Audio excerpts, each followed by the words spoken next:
எல்லாருக்கும் வணக்கம். கடமையை செய் பலனை எதிர்பார்க்காத. என்னடா நம்ம எதுக்கோ எதிர்பார்த்துட்டு இருந்தோம், இது என்ன ஒரு ஸ்லோகம் சொல்கிறான்னு பார்க்குறீங்களா? எந்த விஷயத்துக்காக நீங்கள் எதிர்பார்த்துட்டு இருக்கீங்களோ அதுக்கு முன்னாடி ஒரு ஸ்லோகம், ஒரு குட்டி கதை. ஏன்னா இந்த வீடியோ முடியும் போது அந்த ஸ்லோகத்துக்கும் அந்த குட்டி கதைக்கும் ஒரு லிங்க் இருக்குது, சரிங்களா? கடமை செய் பலனை எதிர்பார்க்காத, அதான் அந்த ஸ்லோகம். எனக்கு ரொம்ப பிடிச்சிது. என்னடா இது, கடமையை செய்ய சொல்கிறாங்க, பலனை எதிர்பார்க்க வேணான்றாங்கல்லன்னு நிறைய பேருக்கு அந்த ஸ்லோகமில் ஒரு டவுட் ஒன்று இருக்குது.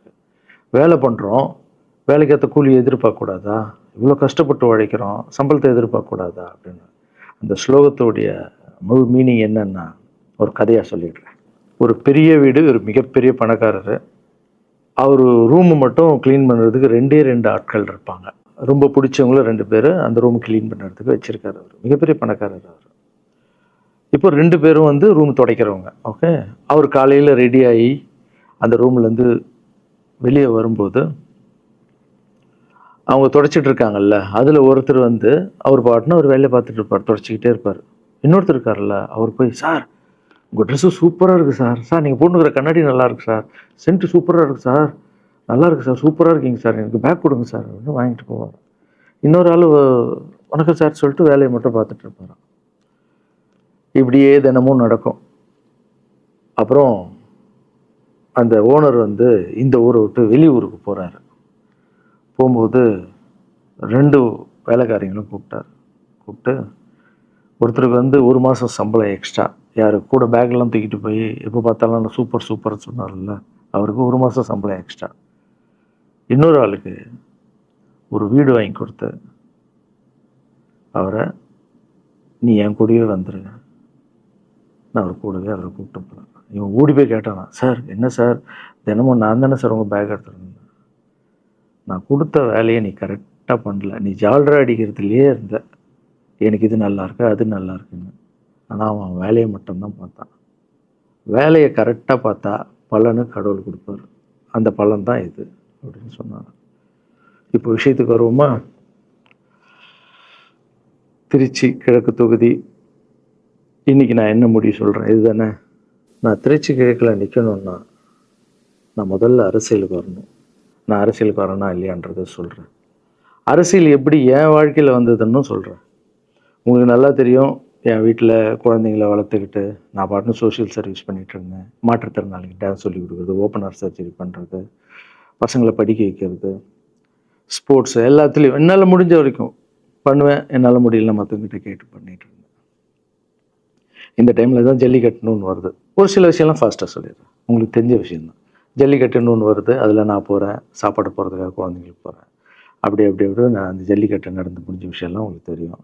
அப்புறம் என் மேலே ஒரு தலைவர் விமர்சனம், எதுக்கு தலைவர்னு சொல்லுவாரா, நம்ம அண்ணன் தான், சீமான் அண்ணன் ஒரு விமர்சனம் வைக்கிறாரு. அதுக்கு நான் மறுபடியும் ஒரு ட்வீட் போடுறேன், அவர் ட்வீட் போடுறேன். அப்போ தான் என் வாழ்க்கையில் அரசியல்னு அந்த நுழையுது. நம்ம சாப்பாடு போகிறதுக்கு போகணும், இது என்னடா இவ்வளோ பெருசாக இருக்குது, அந்த ஜல்லிக்கட்டு தான் எனக்கு அரசியலில் உள்ள நுழைஞ்சது, என்னடா இவ்வளோ பெருசாக இருக்குது அப்படின்னு. அப்படியே போச்சு. அதே தலைவர் தான், அதே சீமான் அண்ணன் தான் ரஜினி சார் அரசியலுக்கு வர்ற மாதிரி பேச்சு அடிபட்ட உடனே அவங்க சைட்லேருந்து பேசுகிறாங்க, தலைவரை பற்றி பேசுகிறாங்க. தலைவர் எனக்கு வந்து ஒரு குரு, என்னை வாழ வச்ச தெய்வம், ஒரு அப்பா மாதிரி, ஒரு அண்ணன், அப்பா எல்லாமே சொல்லலாம். ஸோ அவரை பற்றி அதிகமாக பேச ஒரு முறையும் சூப்பர் ஸ்டாருக்கு ஃபோன் போடுவேன், அண்ணா ரொம்ப ஓவராக பேசுகிறாங்க, டெப்பா கம்முன்னு இருக்கண்ணா, நீ சைலண்ட்டாக இப்படியே ஓரளவுக்கு தான் நம்மளால் பொறுக்க முடியும். அதுக்கப்புறம் ஆடியோ ரிலீஸ் ஃபங்க்ஷனில் என் மனசில் கடலாம் உடச்சி சொன்னேன், அதை நீங்களும் பார்த்துருப்பீங்க, தெரியும். அதுக்கப்புறம் ஒரு ரஜினி சாருக்கு ஒரு ஃபங்க்ஷன் வந்தது, அந்த ஃபங்க்ஷன்லேயும் பேசினேன் இதை பற்றி. உங்களுக்கு தான் தெரியுமா அந்த வீடியோ, யார் ஓட்டப்பந்தயத்தில் ஜெயிக்கிறது, இப்போ கூட அந்த வீடியோ போயிட்டுருக்கு. அதை பேசணும், அது பாட்டும் அப்படியே போயிட்டு இருந்தது. அதுக்கப்புறம் பார்த்தீங்கன்னா ரஜினி சார் அரசியலுக்கு வரேன்னு அனௌன்ஸ் பண்ணுறாரு. பண்ணோடனே நான் போய் தலைவரை பார்க்குறேன், என்ன வரீங்களா, நியூஸில் வருது, ஆமாக்கா நான் வரேன் அப்படின்னா பயங்கர சந்தோஷம். ஏன்னா வாழ்க்கையில் ஒளி ஏற்றி வச்சவர், அவர் அரசியலுக்கு வர்றாரு, அவருக்கு சப்போர்ட்டிவாக இருக்கணும் நம்ம. அப்புறம் எல்லாருக்கிட்டையும் போய் நம்ம கேட்டுட்டு இருக்கோம், தலைவர் வந்துட்டாருன்னா எல்லாமே குழந்தைங்களுக்கு இன்னும் நிறைய பண்ணலாம் அப்படின்னு, என்ன நானும் வரேன்னு அப்படின்னா ரொம்ப சந்தோஷம் அப்படின்னு ஸ்ட்ரெயிட்டாக கிளம்பி நான் ட்ரஸ்ட்டுக்கு வரேன். என்னுடைய ட்ரஸ்ட்டு, என்னுடைய ஃபேன்ஸு எல்லாரையும் கூப்பிட்டு என்னுடைய வெல்விஷர்ஸ் எல்லாரையும் கூப்பிட்டு உட்கார வச்சு தலைவர் அரசியலுக்கு வராரு. புரியுதுங்களா? எனக்கு வந்து எழுத படிக்க தெரியாது, அதான் ஒரு ட்வீட் பண்ணணும், இதெல்லாம் ரெடி பண்ணுங்கன்னு தமிழில் சொல்லிவிட்டு அவங்க ரெடி பண்ணிகிட்டு இருக்க ஒரு டீம். இன்னொரு டீம் உட்காந்து என்கிட்ட கேள்வி கேட்குறாங்க, தலைவர் அரசியலுக்கு வந்து அவர் வந்து சிஎம் ஆகிடுவார், நீங்கள் வந்து அமைச்சர் ஆகிடுவீங்களாண்ணே, சுகாதாரத்துறை அமைச்சர் தான் நம்ம வந்து ஆப்ரேஷன் நிறைய பண்ணலாம், இன்னொருத்தர் கல்வித்துறை எடுத்தால் நிறைய படிக்க வைக்கலாம். டேய், கடமை செய்யணும், பலன் எதிர்பார்க்கக்கூடாது. சுகாதாரத்துறை அமைச்சர், இது வந்து கல்வித்துறை, இதெல்லாம் படிச்சுங்க வர இடம். அண்ணன் படிக்கலடா. எல்லாருக்கும் படித்த இடத்த போட்டு ஒரே இடத்துல போய் முடங்கி போய் படிப்புனா படிப்பு மட்டும், எல்லாம் கட்சி வளரட்டும், தலைவர் வரட்டும், எல்லா துறையிலேருந்து ஹெல்ப் கேட்டு நல்லா பண்ணுவோம், பெரிய ட்ரஸ்ட்டு கட்டுவோம். இப்போன்னா சின்ன ட்ரஸ்ட்டில் தான் நம்ம இருக்கோம். சின்ன வீட்டில் 60 குழந்தைங்க நீங்கள் இருக்கீங்க, 100 ஏக்கரில் கட்டுவோம். ஊனமுற்றோர்கள் இந்த பக்கம் திருநங்கைகளுக்கு, இந்த பக்கம் முதியோர்களுக்கு ஒரு பெரிய ட்ரஸ்ட்டு கட்டி பண்ணுவோம்டா. சூப்பர்ண்ணா. இன்னொருத்தர் டக்குன்னு அங்கேருந்து, அண்ணா நம்மளை ஏற்று பேசின்னு இருக்கார்ல சீமான் அண்ணா, அவருக்கு ஆப்போசிட்டாக எதிர்த்து நில்லுங்கண்ணே அப்படின்னு. அது அரசியல் இல்லை. ஒருத்தர் மேலே கோவத்தால் நம்ம அரசியலுக்கு வந்தால் அது வந்து வெறுப்பு அரசியலாக மாறும். அரசியல்ன்றது மக்களுக்கு நல்லது பண்ணுறதுக்காக வரணும்.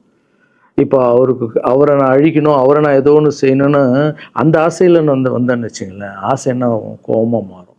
கோவத்துலேருந்து என்ன வரும், வார்த்தைகள் தப்பாக வரும். வார்த்தைகள் மட்டும் வராது, தப்பான வார்த்தைகள் வரும். மக்களுக்கு நம்ம மேலே மரியாதை இல்லை, மக்களுக்கு நம்ம மேலே மரியாதை இருக்காது, போயிடும். ஸோ அதால் அரசியலுக்கு வரணும்னா அவரை அழிக்கிற இவழியாக இருக்குது. பதிவை பற்றி பேசுகிறத ஃபஸ்ட்டு விடுங்கடா, ஃபஸ்ட்டு வேலையை பார்ப்போம்டா. நம்ம தலைவர் வரேன்னு சொல்லிட்டாரு, ட்வீட் போடுங்களா அப்படின்னு ட்வீட் போட்டுட்டு அங்கேருந்து போட்டுட்டு வீட்டுக்கு போகிறேன். இங்கே தான் பெரிய ட்விஸ்ட் இருக்குது எனக்கு. வீட்டுக்கு போகிறேன். வீட்டுக்கு போனோன்னா எப்பவும் நான் அம்மா கிட்டே போய் ஒரு விஷயத்த சொல்கிறதுக்கு முன்னாடி ஒரு சர்ப்ரைஸ் ஒன்று பண்ணுவேன். எங்கள் அம்மா கோவில் கட்டுறது கூட, கோவில் கட்டிட்டு ஸ்டாச்சுலாம் ஆர்டர் பண்ண அப்புறம் தான் அந்த ஸ்டாச்சுவே காமிச்சாங்க அம்மாவுக்கு. அதே மாதிரி அரசியல் விஷயத்துலையும் போய் சொல்லலான்னு அம்மாவை கூப்பிட்டு ஃபேமிலியெல்லாம் உட்கார வச்சு, அம்மா தலைவர் அரசியலுக்கு வர்றாரு, சரி கண்ணா, நானும் அரசியல் போடுறேன், இங்கே பரமா ட்வீட் போட்டிருக்கேன் அப்படின்னு. அம்மா முகம் டக்குன்னு மாறிட்டு ஓகே கண்ணா, ஓகே கண்ணா சாப்பிடலாம் அப்படின்னு எழுந்து போயிட்டாங்க. என்ன இப்படி போக மாட்டாங்களே, ஒரு விஷயத்த சொன்னால் சூப்பர் கண்ணான்னு பேசுவாங்கள்ல, 1 hour அதில் இருக்கிற நல்லது கெட்டது எல்லாம் பேசுவாங்க, என்ன போயிட்டாங்க அப்படின்னு ஒரு ஃபீல். சரி, இது உடம்பு சரியில்லை போல, அப்செட்டில் இருக்கான்னு விட்டேன். அப்புறம் 2-3 நாள் அவங்ககிட்ட பேசவே மாட்டுறாங்க. கூப்பிட்டு உட்காரு, என்னம்மா உனக்கு பிரச்சனை, ஏதாவது தப்புன்னா அடின்னா அடிச்சிடுமா, என்னம்மா இப்படி பேசாமல் இருக்குன்னா, இல்லை கண்ணா நீ அரசியல் போனது எனக்கு பிடிக்கல அப்படின்றாங்க. ஏமா அரசியல் போனால் பிடிக்கல? இல்லை கண்ணா, அது ஒரு சாக்கடை, அரசியலுக்கு போகக்கூடாது, அது வந்து பணம் கொடுக்குறாங்க அரசியலுக்கு, ஊட்டு வாங்குறதுக்கு பணம் கொடுத்து தாங்க நான் ஜெயிக்கிறாங்க. அதுக்கப்புறம் ஜாதி இல்லைன்னுவாங்க, ஜாதி இருக்குது, மதம் இல்லைன்னுவாங்க, மதம் இருக்குது, அந்த சாக்கடைக்குள்ளே நீ போகாதப்பா. நம்மளுக்கு வாழ்க்கையை ஒளி வச்சு ஏற்றி வச்சவர் தாங்க நம்ம சூப்பர் ஸ்டார், அவர்கிட்ட என்னை கூப்பிட்டு போப்பா, நான் சொல்கிறேன், அவர் ஒரு ஆன்மீகவாதி, அவரும் அரசியலுக்கு வர வேணாம், இந்த வயசில் அவர் நிம்மதியாக இருக்கட்டும், எதுக்கு அரசியலுக்கு வர, என்னை கூப்பிட்டு போ, அப்பாயின்மெண்ட் வாங்கி கொடுத்துருந்தாங்க. அப்பாயின்மெண்ட் வாங்கி கூட நானும் வேறு கனவுல வந்து மைண்ட் வைஸ், அம்மா நான் சொல்கிறது கேளுமா, நம்ம எத்தனையோ இப்போ வந்து எல்லா குழந்தைங்களுக்கும் ஒவ்வொரு ஸ்டேஜில் போய் கேட்டு தானேம்மா ஹெல்ப் நடக்குது. இப்போது தலைவர் வந்துட்டாருன்னா நம்ம தாராளமாக பண்ணலாம்லம்மா, உன் கையில் எவ்வளோ காசு இருக்கோ அதுக்கு மட்டும் செய், அரசியல் வேணான்னு சொல்கிறேன் அப்படின்னு போயிட்டான். அந்த ஃபேஸ் வந்து அதுக்கப்புறம் அடிதான் நம்மளுக்கு. சரி, இந்த உலகத்தில் அம்மா மீறி பண்ணலாம், ஆனால் நான் உருப்பிட மாட்டேன், எனக்கு நல்லா தெரியும். இந்த உலகத்துலேயே எனக்கு யாருன்னா எங்கள் அம்மா தான். அது அம்மா இல்லை, எங்கள் கடவுள்னே சொல்லலாம், நான் எதிர்க்க பார்க்குற கடவுள். சரி, அம்மாவுக்கு சொல்லி புரிய வைக்கலாம், என்னடான்னு தலைவர்கிட்ட போய் எப்படி சொல்கிறது, பசங்கிட்ட ஒரு பயங்கர பில்டப் கொடுத்துட்டோம், அது இதுன்னு எல்லாம் வேலை பார்த்துட்டு இருக்காங்க, என்ன பண்ணுறது. அந்த டைமை பார்த்து கொரோனா வருது, ஒரே ஷாக்கு, வெளியே போக முடியாதுன்றாங்க, இல்லைன்னா முடிஞ்சு போச்சு. பிரச்சாரம் பண்ண வெளியே போக முடியாது, தலைவருக்கு உடம்பு சரியில்லாமல் போகுது, ஹைதராபாத் ஷூட்டிங் போகிறார், உடம்பு முடியல, அப்படியே எல்லாமே கொலாப்ஸ் ஆகுது. அப்புறம் தலைவர் அலௌன்ஸ் பண்ணுறாரு, நான் அரசியலுக்கு வரல, டாக்டர்ஸ் வந்து போகக்கூடாதுன்னு சொல்லிட்டாங்க, கொரோனா டைமில் நம்ம வந்து பிரச்சாரம் போக முடியாது, அதை காரணம் சொன்னார், அது உங்களுக்கு எல்லாருக்கும் தெரியும். ஆவலை தான் தலைமையில் கை வச்சுன்னு உட்காந்துட்டோம். நான் ட்ரஸ்ட்டில் இருக்கிற குழந்தைங்க மற்றவங்க எல்லோரும் என்னென்னோ நினச்சி ஒர்க் பண்ணிட்டு இருந்தால எல்லாரும் அப்செட்டில் உட்காந்துருக்கோம். தலைவர் ஒருத்தம் போய் பேசி பார்க்கலாம் அவர்கிட்ட, தலைவர் வர்றாரு, கூப்பிட்றாரு, போகணும். அந்த மாதிரி தலைவரை பார்த்ததில்லை நான். அப்படியே எனக்கு புரிஞ்சுது, அவர் ரொம்ப வலியில் இருக்கார் அப்படின்னு. எவ்வளோ சுறுசுறுப்பானால உடம்பு முடியலைங்கண்ணா. பரவாயில்ல, நான் உங்கள் உடம்பு தானே முக்கியம், என்ன இதெல்லாம் என்னென்ன தூக்கி போடுங்கண்ணா. இல்லைங்கண்ணா, இத்தனை வருஷம் என்னை வாழ வச்சாங்கல்ல, அவங்களுக்கு ஏதாவது ஒன்று பண்ணணும்னு நினச்சேங்கண்ணா, இங்கே குத்துதுக்கண்ணா, எனக்கு என்ன பண்ணுறதுன்னு தெரியல, ரொம்ப கஷ்டமாக இருக்குது அப்படின்னா. அண்ணே அதை விடுங்கண்ணே, எல்லாம் அப்படின்னு அவர்கிட்ட பேசிட்டு அவர் வந்து அப்போ நான் முன்னாடி பேசும்போது அவர் சொல்கிறார், நான் கூட பதவிக்கு வரணும்னு ஆசைப்படல, இன்னொரு நல்ல ஆளை படித்த ஆளை அங்கே நிற்க வச்சு பார்ப்போம். யாருன்னே சொல்லுவேன், யாருன்னு கூட சொல்லலை. அது அப்படியே போச்சு. அவர் மனசுக்கு மட்டும்தான் தெரியும், யாருன்னு கூட சொல்லலை. ரொம்ப அப்செட்டாக இருந்தார். சரி ஓகே, இதுவும் கடந்து போகணும். அப்படியே கடந்து போச்சு. எனக்கும் காஞ்சனா படம் அது இதுன்னு பெரிய ஹிட் ஆகுது. அதுக்கப்புறம் யார்கிட்டையும் நீங்கள் யாரும் எனக்கு ஹெல்ப் பண்ண வேணாம். முதல் நாள் நான் கலைஞர் ஐயா கிட்ட ஹெல்ப் கேட்டேன். அவர் ஒரு சில குழந்தைங்களுக்கு ஹெல்ப் பண்ணார். அதுக்கப்புறம் அன்புமணி ராமதாஸ் ஐயா, அவரும் ஹெல்த் மினிஸ்டர் இருக்கும்போது அவர் ஒரு சில குழந்தைங்களுக்கு ஹெல்ப் பண்ணார். அப்புறம் நம்ம விஜய் சார் நண்பர், அவர் ஒரு குழந்தைக்கு ஆப்ரேஷன் பண்ணார். ஸோ இருக்கும்போது என்னால் முடிஞ்ச வரைக்கும் சொந்த பணத்தை போட்டு பண்ணிவிடுவாங்க. முடியாத போது தான் நான் அந்த ஹெல்ப்பை கேட்பேன். இப்போ தான் நல்லா வந்துட்டுமே, யாருக்கும் எனக்கு பணம் கொடுக்க வேணாம், இனிமேல் என் சொந்த பணத்திலே பண்ணுறேன்னு சொல்லிட்டு நான் பாட்டுன்னு ஒரு வீடியோ கூட நான் போட்டேன், இனிமேல் யாரும் பணம்லாம் கொடுக்க வேணாம் அப்படின்னு. அப்படியே போயிட்டுருக்கு. காஞ்சனா எல்லாம் முடிஞ்சு ஜிகிர் தண்டா படம் ரிலீஸ் ஆகுது. ஜிகிர் தண்டா பார்ட்டி போயிட்டுருக்கு. டைரக்டர் நின்று பேசுகிறேன். நான் டைரக்டர் கிட்ட போகிறேன். டைரக்டர் யார்கிட்டயோ ஃபோனில் பேசிகிட்டு இருக்காரு. அப்படியே பேசிகிட்டு இருக்கிறவர் டக்குன்னு இந்தப்பா சீமானன் பேசுவான்னு கொடுத்துட்டாரு என்கிட்ட. அவருக்கும் தெரியாது நான் பேச போகிறேன். அவர்கிட்ட லாரன்ஸ் பேசுவார், சீமானன் ரெண்டு பேரும் சைலண்ட்டு. நானும் எதுவும் பேசலை, சீமானனும் எதுவும் பேசலை. அப்படியே ஒரு நிமிஷம் அப்படியே நிற்கிறோம். பெரியவர் இல்லை என்னாலும் அண்ணன் அப்படின்னு. அவ்வளோதான் அண்ணன். பயங்கர பாசம். எந்த இடத்துல கோவம் இருக்கும் அந்த இடத்துல குணம் இருக்குன்னு சொல்லுவாங்கள்ல. அண்ணன் புகழ்ந்து தள்ளுறாரு ஜிகர் தண்டாவை. இப்படி பண்ண கண்ணா, அப்படி பண்ண இவ்வளோ சூப்பராக பண்ண, அந்த சீன் எனக்கு ரொம்ப பிடிச்சதுன்னு. அவருடைய அன்பு தான் தெரியும்ல, எல்லாமே அதிகமாக இருக்கும் அண்ணன்கிட்ட. அண்ணா ரொம்ப சந்தோஷமாக வாழ்த்தினார். அப்புறம் நான் மாற்றம்னு ஒரு அமைப்பு ஆரம்பிச்சிருக்கேன்ல, இந்த விவசாயிகளுக்கு டிராக்டர் கொடுக்கறது, அப்புறம் மாற்றுத்திறனாளிக்கு ஸ்கூட்டி கொடுக்குறது, எல்லாமே அதை பார்த்துட்டு பத்திரிகையாளர் கேட்குறாங்க அவர்கிட்ட, ரகுவலரன் சார் மாற்றம்னு அமைச்சிருக்காருன்னா, நல்ல விஷயம் தம்பி, நல்லா பண்ணிட்டோம், நல்லா இருக்கட்டும் அப்படின்னு வாழ்த்தினார். ஸோ ஒரு பெரிய பிரச்சனைக்கு கடவுளே அதை அப்படியே சால்வ் பண்ணி வச்ச மாதிரி ஆயிடுச்சு. அப்படியே போச்சு. ஆனால் நீங்கள் நல்லா இருக்கணும், எங்கே இருந்தாலும் நல்லா இருப்பீங்க. எப்போல்லாம் ட்ரஸ்ட்டுக்கு போகும்போது பசங்களாம் கேட்பாங்க, அந்த 100 ஏக்கர் ட்ரஸ்ட்டு குழந்தைங்க, சரி ஓகேடா. அப்படி பார்த்தீங்கன்னா நண்பர் விஜய் சார்கிட்ட பேசிகிட்டு இருக்கும்போது நான் வர அரசியலுக்குன்றார். நிஜமா நண்பா அப்படின்னு. எஸ் அப்படின்னு. மறுபடியும் போய் ட்ரஸ்ட்டில் உட்காந்து டேய் நண்பர் வராரு. ஏன்னா சூப்பர் ஸ்டார் எனக்கு எவ்வளோ க்ளோஸோ, நண்பர் கூட அவ்வளோ க்ளோஸ் தான் எனக்கு. ஏன்னா மேகமாய் போகிறேன்ற சாங்லேருந்து நான் அவருக்கு டான்ஸ் மாஸ்டராக பண்ண ஆரம்பித்தேன். அதுக்கப்புறம் நிறைய சாங் பண்ணேன், சரக்கு வச்சுருக்கேன். அப்போ உங்களுக்கு தெரியும், அந்த தாம் தக்க தீம் தக்க அவருக்கு மட்டும் நான் ஸ்பெஷலாக பண்ணி கொடுத்துட்டு போவேன். தமிழ் வேறு யாருக்கும் பண்ண மாட்டேன். அவர் கூப்பிட்டா வருவேன், தலைவர் கூப்பிட்டா வருவேன், சாங் பண்ணிட்டு போவேன். அவர் வரணும் போது எஸ், ஏன்னா அவர் ஒரு முடிவு எடுக்க மாட்டார், எடுத்தாருன்னா அவர் நல்ல உழைப்பார், நல்ல உழைப்பாளி, பண்ணுவார் அப்படின்னு நினச்சி மறுபடியும் போய் ட்ரஸ்ட் ஆளுங்கெல்லாம் பேசுகிறதுக்கு முன்னாடி ஐயோ அம்மா இருக்காங்களே பிடிக்காத, ஃபஸ்ட்டு அங்கே கரெக்ட் பண்ணணும்ல. அங்கே போனேன். அம்மா நண்பர் அரசியலுக்கு வராருப்பா. என்னம்மா அப்போ தான் ஓகே, இப்போ எல்லாம் மாறி இருக்கு, போகலாமா, நீ ஃபஸ்ட்டு அவர்கிட்ட ஒரு அப்பாயின்மெண்ட் வாங்க, நான் உன்னை கூப்பிட்டு போகிறேன் அப்படின்னா. கூப்பிட்டு போய் இந்தப்பா என் பிள்ளைய ஒப்படைக்கிறேன் பார்த்துக்கப்பான்னு சொல்லுன்னு பார்த்தா, என்னம்மா பேச போகிறான்னு கேட்டேன். நீ அரசியலுக்கு வராத தம்பி, இது ஒரு சாக்கடை, நீ அரசியலுக்கு வராத, நீ ரொம்ப சைலண்டான ஆள், உனக்கு இதெல்லாம் செட் ஆகாது, பணம் கொடுத்தா தான் ஜெயிக்க முடியும், ஜாதி இருக்குது, மதம் இருக்குது, இதெல்லாம் தாண்டி வருது கஷ்டம்னு நான் அவர்கிட்ட சொல்கிறேன்ப்பா அப்படின்னு. நான் அப்படியே மா புரிஞ்சுக்குமாண்ணா, டேய் மீன் குழம்பு வச்சுருக்கேன் சாப்பிட்றேன், அதே மீன் குழம்பு. ஓகே நான் நினச்சிட்டேன் நம்ம ஜாதகத்தில் இல்லை போல், சரி விட்டுடலாம், சரி இப்போ விட்டுருவோம், ஒரு 2-3 நாளைக்கு அப்புறம் மறுபடியும் பேசுவோம் அப்படின்னு மறுபடியும் பேசுகிறேன். அதே மறுப்பு தான். நானும் நண்பர்கிட்ட பேசுகிறேன், அம்மா இப்படி சொல்கிறாங்க நண்பா, அது அவங்களுக்கு தெரியல, அவர் நிறைய பேச மாட்டார், வயசானவங்க இல்லை, தெரியல, வந்தப்புறம் புரியும், ஒரே வார்த்தை தான். அதுக்கப்புறம் ஃபோனில் கூட்டணி கட்சியெல்லாம் வராது நண்பா, என்னடா யாரும் கூட்டணி கட்சி வரல நண்பா, இது அது நான் எனக்கு ஒருத்தரை பிடிச்சிட்டாங்கன்னா மனசில் பட்டதை எல்லாமே சொல்லிகிட்டு இருப்பேன். அது நல்லதோ கெட்டதோ, என் பழக்கம் அப்படி தான், பிடிக்கலாம் தூரம் ஒதுங்கிடுவேன். அப்படியே போகுது. எலெக்ஷன் வருது, அனௌன்ஸ் பண்ணுறாங்க, எலெக்ஷன் நண்பர் நிற்கிறாரு.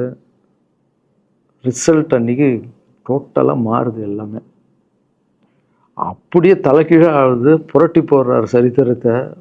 வேற அம்மா எப்போ முதல்ல தெரிந்து எங்கள் அம்மாவை தான். எனக்கு ரொம்ப ஆசையாயிடுச்சுன்னா எங்கள் அம்மா மேலே அம்மா பேர் கண்மணி. கண்மணி அப்படின்னு தான் கூப்பிட்டு போவேன்.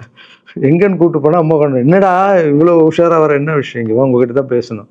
நீ என்னம்மா சொன்ன, பணம் கொடுத்தா தான் ஓட்டு போடுவாங்க, ஜாதி இருக்குது, மதம் இருக்குது, புது ஆளுங்களை வர விட மாட்டாங்க, ஜெயிக்க முடியாது, இதெல்லாம் சொன்னல. நண்பர் ஜெயிச்சிட்டார் பார்த்தியாம்மா. அந்த ஒரே ஒரு முகத்துக்காக ஓட்டு போட்டிருக்காங்க. நம்பிக்கையான ஆள் வந்தால் போடுவாங்கம்மா, நல்லவங்களாம் வரலாமா, புரிஞ்சுக்கம்மா, என்ன விடுமா. இப்போ என்னம்மா சொல்கிற அப்படின்னு கேட்டேன். முதல் முறையாக எங்கள் அம்மா முகத்தில் ஒரு சிரிப்பை பார்த்தேன் நான். ஆமாம் கண்ணா, அந்த புள்ள எல்லாத்தையும் மாற்றிடுச்சு, இவ்வளோ பெரிய வெற்றி அடி வரணும்னு நான் எதிர்பார்க்கலப்பா. ஒரு நல்ல மனுஷன் வந்து பண்ணணும்னு நினச்சா அது முடியுங்கண்ணான்ற நம்பிக்கை எனக்கு வந்திருக்குப்பா அப்படின்னு அம்மா சொன்னான். அப்போ என்ன போயிடலாமா, ஓகேவா அப்படின்னு கேட்டேன். போகண்ணா, நீ நினச்ச மாதிரி பண்ணு அப்படின்னு அம்மா சொன்னோன்னு காலில் சாஸ்தாகமாக வந்தேன். தேங்க்யூ ஸோ மச்மா அப்படின்னு. ரொம்ப ஹாப்பி நான். அம்மா ஓகே சொல்லிட்டாங்க அரசியல் வர்றதுக்கு. இப்போ நான் தாய்க்கு நிகரான்னு நினைக்கிறேன். என் ரசிகர்கள் கேட்குறேன், நான் அரசியலுக்கு வரலாமா? இதை பார்த்துட்டு இருக்கிறவங்களுக்கு, இந்த மக்களை கேட்குறேன், நான் அரசியலுக்கு வரலாமா? அந்த தகுதி எனக்கு இருக்கா? நீங்களும் சொல்லுங்கள். இந்த வீடியோ பார்த்துட்டு இருக்கவங்க கமெண்ட்ஸ் போடுங்க. பசங்களா, இவங்க தான் என்னுடைய 22 வருஷத்தினுடைய உழைப்பு. அரசியலுக்கே வராமல் மக்களுக்கு நான் செஞ்ச சேவை உங்கள் கண்ணு முன்னாடி நிப்பாட்டியிருக்கேன். இப்போ உங்கள் வயசு என்ன?